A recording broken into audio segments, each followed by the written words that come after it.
Good morning class. Our next topic is lac operon. ठीक है, lac operon model is given by Jacob and Monod for studying gene regulation in prokaryotes. Prokaryotes के अंदर gene regulation की study करने के लिए lack operon model को दिया गया, प्रपोज किया गया। ठीक है, इसमें जो प्रोकैरियोट होता है वो कौन सा यूज़ करते हैं? Bacteria E coli. ठीक है, लैक ऑपेरॉन जो होगा उसमें lac operon is a type of inducible operon. एक तरह का इंड्यूसिबल ऑपेरॉन होता है। इंड्यूसिबल का क्या मतलब है कि लैक ऑपेरॉन जो होगा वो जनरली तो स्विच ऑफ रहता है। ठीक है, लेकिन जब उसे इंडक्शन दिया जाता है, इंड्यूस किया जाता है by the addition of lactose, तो उसका स्विच ऑन हो जाता है। ठीक है, इज दैट क्लियर? अब आगे देखो, लैक ऑपेरॉन। लैक ऑपेरॉन, इसको हम लैक ऑपेरॉन क्यों कहते हैं? क्योंकि देखो लैक जो होगा वो किससे आया है? लैक्टोज से। Lactose is a type of disaccharide sugar. Lactose क्या है? एक तरह का डाइसैकेराइड शुगर होता है। ठीक है, और ऑपेरॉन जो है उसको क्या, ऑपेरॉन किसको बोलते हैं? ग्रुप्स ऑफ जीन्स को। बहुत सारे जीन्स जो होते हैं उनका ग्रुप जो होता है वो किसको डिनोट करता है? ऑपेरॉन को। ठीक है, और ये जो लैक्टोज होता है ना, ये इस लैक ऑपेरॉन की जो पूरी प्रोसीजर आएगी आगे, उसमें वर्क एज इंड्यूसर की तरह वर्क करता है। ठीक है, हमारे पास जो ऑपेरॉन होता है उसमें 2 टाइप्स ऑफ जीन प्रेजेंट होते हैं। One is controlling gene and second is structural gene. ठीक है, कंट्रोलिंग जीन्स अगेन 3 टाइप्स के होते हैं। रेगुलेटर जीन जिसको हम आई से डिनोट करते हैं, प्रमोटर जीन जिसको हम पी से डिनोट करते हैं, और ऑपरेटर जीन जिसको कि हम ओ से डिनोट करते हैं। ठीक है, अब उसके बाद में है स्ट्रक्चरल जीन। ये कौन कौन से होते हैं? जेड, वाई एंड ए। ठीक है, अब आता है आगे देखो, अब हम कंट्रोलिंग जीन के बारे में पढ़ेंगे। कंट्रोलिंग जीन जो है उसमें कंट्रोलिंग जीन आई जो होता है ना वो रेगुलेटर जीन होता है। इसको हम आई जो होगा, देखो इसको हम इनहिबिटर कहते हैं। ठीक है, आई से induce gene I is not an inducer. ये क्या है? एक तरह का इनहिबिटर होता है। ठीक है, ये एक तरह का इंड्यूसर नहीं होता। Gene I is not an inducer. ठीक है, आगे देखो, जीन आई जो है उसमें क्या होगा? ट्रांसक्रिप्शन की प्रोसेस होगी जिससे कि प्रोड्यूस रिप्रेसर mRNA। ये क्या करेगा? जीन आई है। ठीक है, आई मीन्स इनहिबिटर। ठीक है, इनहिबिटर है, इट मीन्स ये क्या करेगा? उस प्रोसेस को स्लो कर देगा, कम कर देगा। ठीक है, तो जीन आई है उसमें ट्रांसक्रिप्शन की प्रोसेस होगी जिसके थ्रू क्या बनेगा? रिप्रेसर mRNA का फॉर्मेशन होगा। इनहिबिट कर रहा है तो यहाँ पर जो बनेगा वो रिप्रेसर mRNA बनेगा। ठीक है, उसके बाद रिप्रेसर mRNA जो है उसमें ट्रांसलेशन की प्रोसेस होगी जिससे क्या बनेगा? रिप्रेसर प्रोटीन बनेगा। ठीक है, अब ये जो रिप्रेसर प्रोटीन है ये एक तरह का एक्टिव प्रोटीन होता है। ठीक है, when lac operon switch off, जब ये लैक ऑपेरॉन स्विच ऑफ हो जाता है, ठीक है, जनरली कैसा रहता है? स्विच ऑफ रहता है। इंडक्शन देने के बाद में, इंड्यूस करने के बाद में, induce by the addition of lactose के बाद में वो स्विच ऑन होता है। ठीक है, उससे पहले तक जनरली वो स्विच ऑफ है। तो देखो, ट्रांसलेशन हुआ, प्रोड्यूस रिप्रेसर और रिप्रेसर प्रोटीन। ठीक है, रिप्रेसर प्रोटीन जो था उसका प्रोडक्शन हुआ, वो एक तरह का एक्टिव प्रोटीन होता है। ठीक है, when lac operon switch off, जब लैक ऑपेरॉन स्विच ऑफ होता है उस टाइम पर ये जो एक्टिव प्रोटीन होता है ये क्या करता है? ऑपरेटर जीन के साथ अटैच हो जाता है। ऑपरेटर जीन के साथ अटैच होने के बाद में ये उस operator gene not regulate the structural gene. तो ये जो ऑपरेटर जीन होते हैं ये स्ट्रक्चरल जीन को रेगुलेट नहीं कर पाते। ठीक है, और स्ट्रक्चरल जीन को रेगुलेट नहीं कर पाएंगे, इट मीन्स वहाँ पर जो प्रोसेस होगी जिसमें कि स्ट्रक्चरल जीन जो होंगे वो नॉट फॉर्म प्रोटीन, वो प्रोटीन को फॉर्म नहीं कर पाएंगे। ठीक है, देखो जीन आई था, आई मीन्स इनहिबिटर से ट्रांसक्रिप्शन हुआ, रिप्रेसर mRNA का फॉर्मेशन होगा। उसके बाद ट्रांसलेशन की प्रोसेस के थ्रू रिप्रेसर प्रोटीन का फॉर्मेशन होगा। जब ये रिप्रेसर प्रोटीन जब स्विच ऑफ होता है लैक ऑपेरॉन का, उस टाइम पर अटैच हो जाता है एक्टिव प्रोटीन के साथ में, और स्ट्रक्चरल प्रोटीन जो होते हैं ना उनको, स्ट्रक्चरल जीन्स जो होते हैं उनको रेगुलेट नहीं होने देता, और स्ट्रक्चरल जीन जो होते हैं वो प्रोटीन का फॉर्मेशन नहीं कर पाते। ठीक है, जीन आई हमने पढ़ लिया। उसके बाद आता है regulation of lac operon by repressor is called negative control. इसको हम आगे पूरा कंप्लीट डिटेल में पढ़ेंगे, ठीक है। अब आता है जीन पी। जीन पी जो होता है वो एक तरह का प्रमोटर जीन होता है जो कि आरएनए पॉलीमरेज को अटैच करता है, और आरएनए पॉलीमरेज क्या करेगा, आरएनए पॉलीमरेज क्या करता है, ट्रांसक्रिप्शन की प्रोसेस को स्टार्ट करवाता है, ठीक है। जीन पी प्रमोटर जीन जो कि आरएनए पॉलीमरेज को अटैच करेगा, और आरएनए पॉलीमरेज की रिक्वायरमेंट हमें क्यों होती है, for the process of transcription, ठीक है। अब आगे देखो, जीन ओ जो होता है वो एक तरह का ऑपरेटर जीन होता है। मींस ये ऑपरेटर से क्या निकालेंगे हम उसका, देखो operate lac operon, lac operon को ऑपरेट करता है। मींस जीन ओ जो होगा वो induce structural gene for protein synthesis. Protein synthesis के लिए, प्रोटीन सिंथेसिस कहाँ होगा, स्ट्रक्चरल जीन में, तो उस स्ट्रक्चरल जीन को इंड्यूस करता है फॉर प्रोटीन सिंथेसिस, ठीक है। अब ये हमने क्या पढ़ा, कंट्रोलिंग जीन पढ़ा। कौन कौन सा, controlling gene I, P and O, ठीक है। इनहिबिटर, उसके बाद प्रमोटर और फिर ऑपरेटर, ठीक है। अब आता है आगे स्ट्रक्चरल जीन। स्ट्रक्चरल जीन जो होते हैं वो 3 टाइप के थे, स्ट्रक्चरल जीन जेड, वाई और ए। जेड जो होता है वो क्या करता है, ट्रांसलेशन और ट्रांसक्रिप्शन के बाद में formation of beta galactosidase enzyme. Z gene जो होगा वो ट्रांसलेशन और ट्रांसक्रिप्शन की प्रोसेस के बाद में बीटा गैलेक्टोसाइडेज का एंजाइम का फॉर्मेशन करता है, ठीक है। उसके बाद जीन वाई जो जीन होगा वो क्या करेगा, फॉर्मेशन ऑफ परमीएज एंजाइम, वही प्रोसेस है ट्रांसक्रिप्शन ट्रांसलेशन। उसके बाद में परमीएज एंजाइम का फॉर्मेशन वाई जीन करता है, ठीक है। उसके बाद नेक्स्ट आता है ए जीन। ए जीन जो होगा वो क्या करेगा, formation of trans acetylase enzyme. A gene का क्या काम है कि वो ट्रांस एसिटाइलेज एंजाइम जो होता है उसका फॉर्मेशन करेगा, ठीक है। ये जो तीनों के तीनों एंजाइम हैं, these 3 enzymes are related to breakdown of lactose. ये तीनों के तीनों जो एंजाइम है वो किससे रिलेट होते हैं, ब्रेकडाउन ऑफ लैक्टोज से, ठीक है। अब आगे देखो, लैक्टोज होता है, लैक्टोज हमारा एक तरह का डाइसेकेराइड है जिस पर बीटा गैलेक्टोसाइडेज एंजाइम की प्रेजेंस में वो ग्लूकोज और गैलेक्टोज में ब्रेक डाउन हो जाता है, और ग्लूकोज और गैलेक्टोज ये दोनों हमारे क्या है, मोनोसेकेराइड है, ठीक है। इस मोनोसेकेराइड को जो बैक्टीरिया होता है वो अपनी ग्रोथ और डेवलपमेंट के लिए यूज़ करता है, ठीक है। अब आगे देखो, ये एक इकोलाई की सेल है, ठीक है। ये एक बैक्टीरियल सेल है। बैक्टीरियल सेल की ये क्या है, मेम्ब्रेन है। अब इस मेम्ब्रेन में हमें जो बाहर वाले मीडियम से लैक्टोज है उसको हमें एंटर करवाना है, ठीक है। तो ये एंटर किस तरह से करेगा, परमीएज एंजाइम की प्रेजेंस में ये इस मेम्ब्रेन को क्या करेगा, पेनिट्रेट करेगा और इसके अंदर एंटर कर जाएगा, ठीक है। तो देखो ये प्रोसेस जो होती है लैक ऑपेरोन, इसमें देखो जब 2 प्रोसेस होती है लैक ऑपेरोन में, एक तो जब स्विच ऑफ होता है और एक स्विच ऑन होता है। तो पहले हम स्विच ऑफ वाली प्रोसेस पढ़ते हैं, ठीक है। देखो अगर स्विच ऑफ होता है इट मीन्स वहाँ पर लैक्टोज जो होगा, लैक्टोज इंड्यूसर एब्सेंट होगा। मीन्स ये जो बाहर वाला मीडियम है यहाँ पर लैक्टोज एब्सेंट होगा कम्प्लीटली, ठीक है। देखो ये एक बैक्टीरियल सेल है। अब इसमें क्या करना है हमें, ये एक बैक्टीरियल सेल है। अब इसके अंदर वाली स्ट्रक्चर देखो, बैक्टीरियल मेम्ब्रेन हो गई। अब अंदर की तरफ ये इस तरह से जीन्स प्रेजेंट है, ठीक है। ये कौन सा है, प्रमोटर, इनहिबिटर, प्रमोटर और ऑपरेटर, ठीक है। उसके बाद में ये स्ट्रक्चरल जीन है 3, जेड, वाई एंड ए, ठीक है। अब देखो सबसे पहले जो आई जीन है, इनहिबिटर जो जीन है उसमें क्या होगा, ट्रांसक्रिप्शन की प्रोसेस होगी, ठीक है। इनहिबिटर जो जीन है उसमें ट्रांसक्रिप्शन की प्रोसेस होगी, जिससे हमने पढ़ा था क्या बनता है, इनहिबिटर जीन में ट्रांसक्रिप्शन की प्रोसेस होगी जिससे कि रिप्रेसर एमआरएनए बनेगा, और वो जो रिप्रेसर एमआरएनए होगा वो क्या करेगा, ट्रांसलेशन की प्रोसेस होगी उसमें और रिप्रेसर प्रोटीन बनेगा, ठीक है। ये रिप्रेसर प्रोटीन जो होता है, ये देखो ये रिप्रेसर प्रोटीन इस तरह से बन गया। ये रिप्रेसर प्रोटीन जो होगा ये एक्टिव रहता है कब, जब लैक्टोज यहाँ पर एब्सेंट रहता है। लैक्टोज की एब्सेंस में ये रिप्रेसर प्रोटीन जो होगा ये फुल्ली एक्टिव रहता है। तो देखो जब ये रिप्रेसर प्रोटीन एक्टिव है इट मीन्स ये कुछ ना कुछ एक्टिविटी करेगा। तो ये क्या करता है, ये रिप्रेसर प्रोटीन जो होता है ये देखो डायरेक्टली जाकर ऑपरेटर जो साइट होती है उसके ऊपर जाकर अटैच हो जाता है, ठीक है। ऑपरेटर साइट के ऊपर अगर जाकर ये अटैच अटैच होता है तो वहाँ से फिर क्या होगा आगे, ऑपरेटर साइट के पास में देखो प्रमोटर साइट है, प्रमोटर साइट पर RNA polymerase not attach to promoter.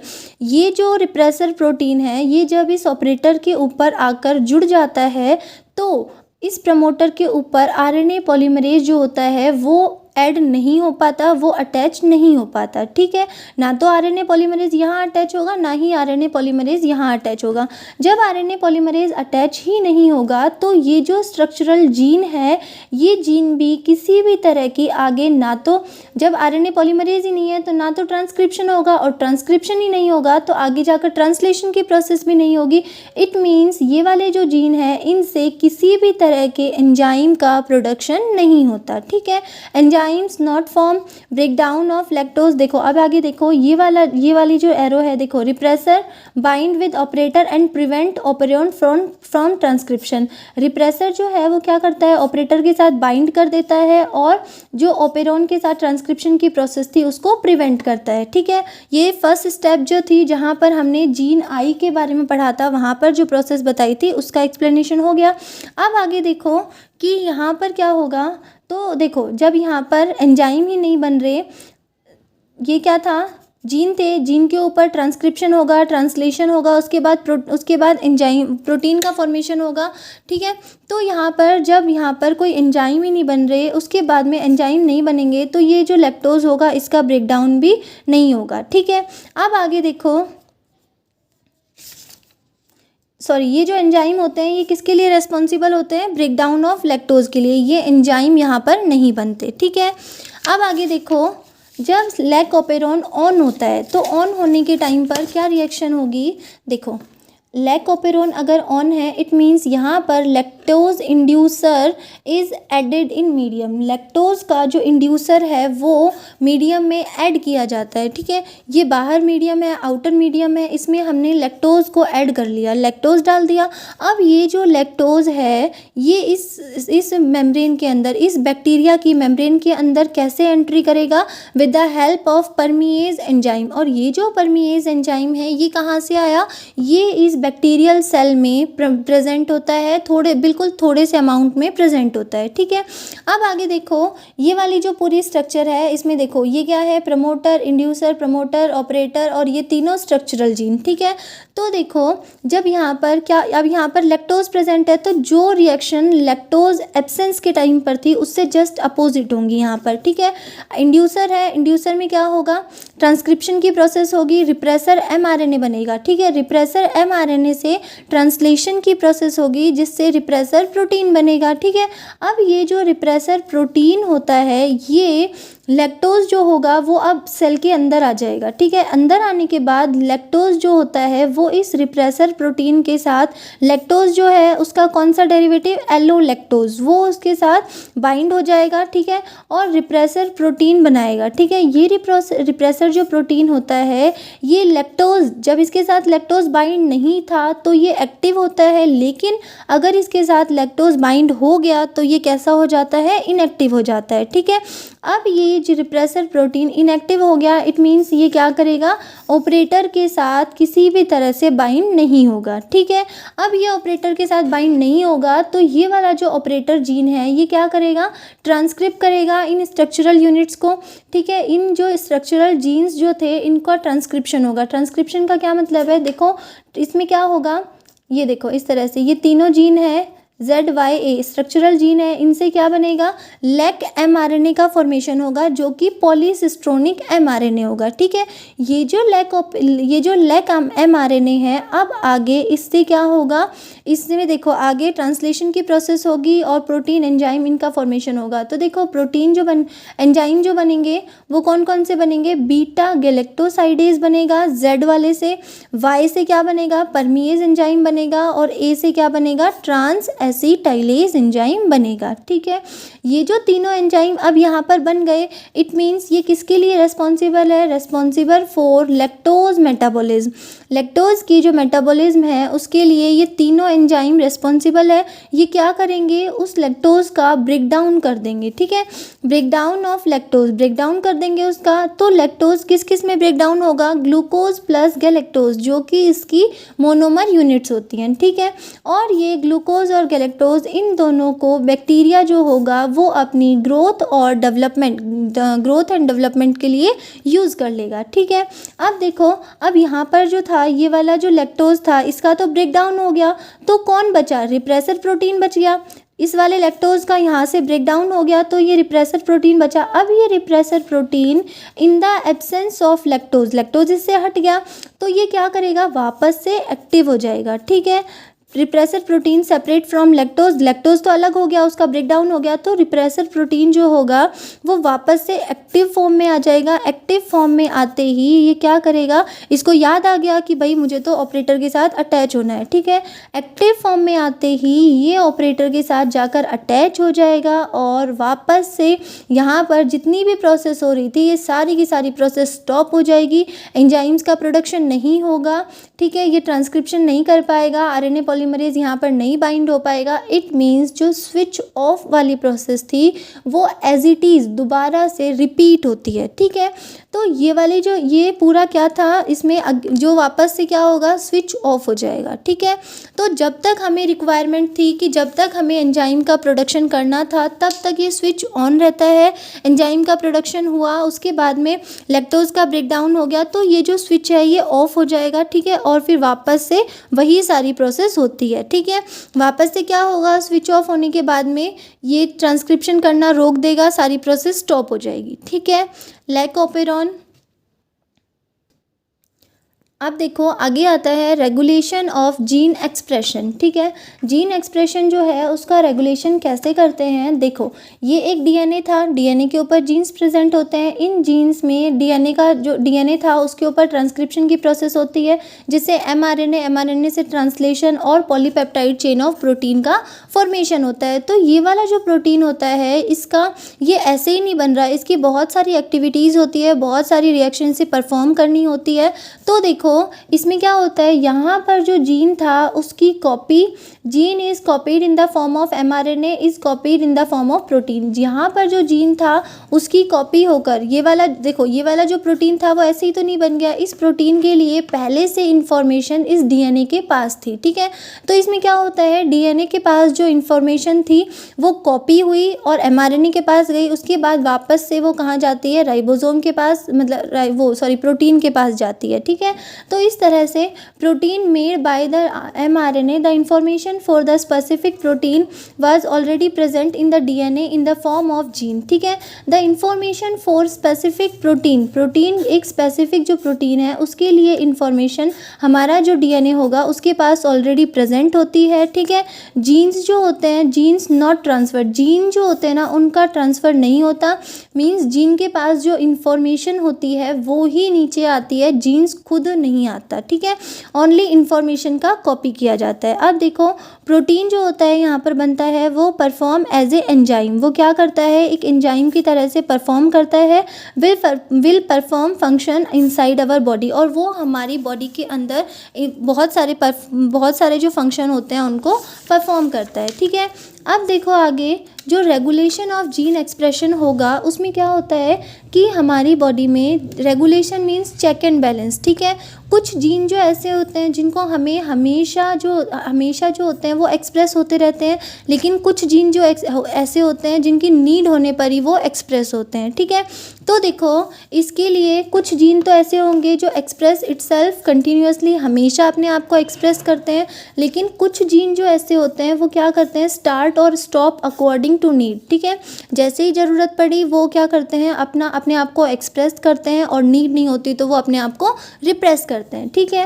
अब देखो आगे 2 टाइप्स ऑफ रेगुलेशन प्रेजेंट होते हैं। One is positive regulation, positive regulation है, इट मीन्स यहाँ पर क्या होगा, increase the expression of gene इसमें क्या होता है, if increase the expression of gene then the regulators are known as positive regulator.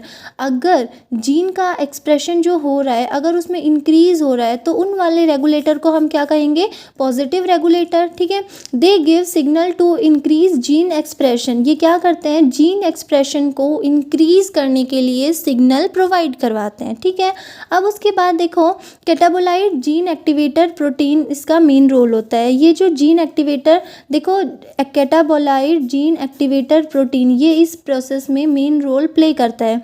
When repressor bind to the operator place, जब रिप्रेसर फर्स्ट जो प्रोसेस थी जीन आई जब हम पढ़ रहे थे तो उस टाइम बताया था कि रिप्रेसर जो होगा वो ऑपरेटर के साथ बाइंड हो जाता है। तो देखो when repressor bind to the operator place CGA protein, CGA क्या होगा, catabolite gene activator protein bind to the CGA place और साइट। जब ये रिप्रेसर जो होगा, रिप्रेसर जो है वो ऑपरेटर के साथ बाइंड हो गया। ठीक है, इस तरह से रिप्रेसर था, पहले ये ऑपरेटर था, अभी रिप्रेसर और इसके साथ बाइंड हो गया।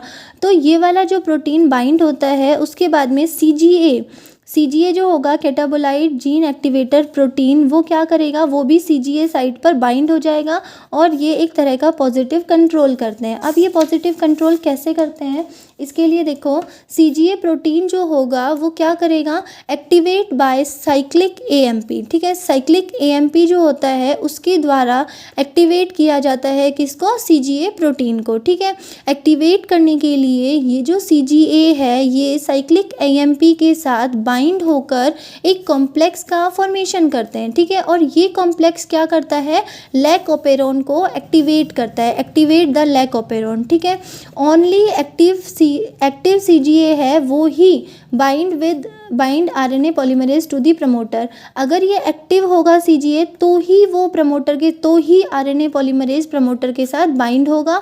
अगर ये इनएक्टिव है तो आरएनए पॉलीमरेज जो होगा वो प्रमोटर के साथ बाइंड नहीं होगा। ठीक है, अब देखो ई कोलाई जो होता है उसके कल्चर मीडियम में अगर ग्लूकोज की कंसंट्रेशन ज़्यादा है तो वहाँ पर जो साइक्लिक एएमपी होगा वो कम अमाउंट में होगा। इट मीन्स सीजीए जो होगा वो एक्टिव नहीं होगा और लैक ओपेरोन जो होगा वो कम होगा। ठीक है, लेकिन अगर ई कोलाई के कल्चर मीडियम में ग्लूकोज की कंसंट्रेशन कम है इट मीन्स वहाँ पर साइक्लिक एएमपी जो होगा वो ज़्यादा होगा और सीजीए जो होगा वो एक्टिव हो जाएगा, जिसके कारण लैक ओपेरोन की प्रोसेस जो होगी वो इंक्रीज़ हो जाएगी। ठीक है, अब आता है negative control.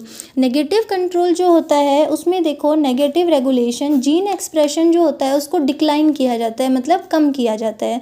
If the protein is synthesized when we stop the gene expression, जब हमने लास्ट स्टेप में प्रोटीन का फॉर्मेशन किया, ठीक है, ये जो प्रोटीन था ये जब बन गया उसके बाद में जीन एक्सप्रेशन जो था वो स्टॉप हो जाता है। ठीक है, इट मीन्स यहाँ पर क्या होता है, decrease expression of the gene का जो एक्सप्रेशन होता है उसको डिक्रीज किया जाता है। देखो रिप्रेसर प्रोटीन जो होगा वो bind to the operator site, repressor protein जो होता है वो क्या करता है, ऑपरेटर साइट से बाइंड हो जाता है, जिसके कारण ये आरएनए पॉलीमरेज जो होता है उसको अपनी ट्रांसक्रिप्शन प्रोसेस नहीं करने देता और प्रोसेस स्टॉप हो जाती है और इसे क्या कहते हैं हम, नेगेटिव कंट्रोल कहते हैं। ठीक है, अगर ओपेरॉन जो होगा वो ऑन होगा और रेगुलेटरी जीन जो होते हैं वो उस प्रोसेस को ऑफ कर देते हैं। ठीक है, ओपेरॉन अगर ऑन है तो रेगुलेटरी जीन जो होंगे वो क्या करेंगे, उसको ऑफ कर देंगे। ठीक है, जीन्स जो होते हैं वो without need not express, gene जो होते हैं वो कब एक्सप्रेस होते हैं, जब उनकी नीड होती है। अगर उनकी नीड नहीं है तो वो जीन अपना